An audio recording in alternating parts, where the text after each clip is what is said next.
thoughts that you're thinking have a vibration all their own, negative or positive. But so often in the spiritual community, we're told to think positive thoughts to maintain a high frequency, and I disagree.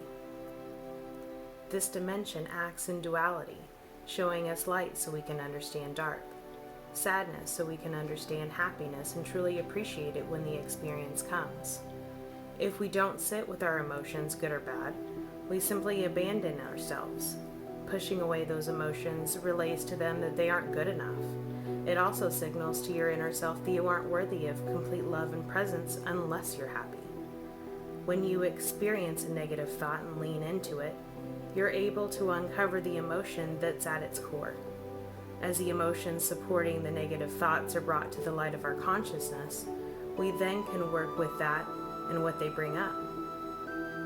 If at work, your coworker who is always late, and as a result, you have to cover for them, you may begin to resent them, and that may lead to negative thoughts.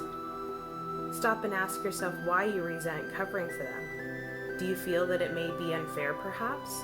If so, when was the first time you experienced being treated unfairly?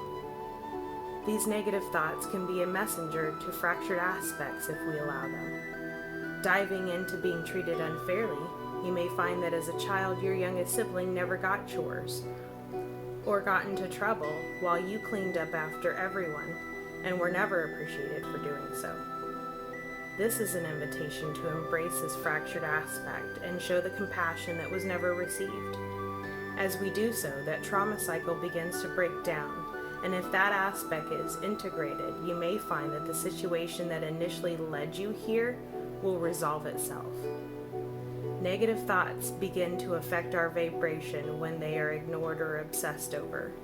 So in the previous example, if we never went deeper than the thought in our minds, and we went round and round, that thought would begin to attract more situations of the same vibrational frequency as it became more energetically dense. It's a matter of changing our perspective and thought pattern, and that takes time. When thoughts come up, good or bad, they're always backed by an emotion or message. It's at that point you can read that message or throw it in the trash. The choice is yours.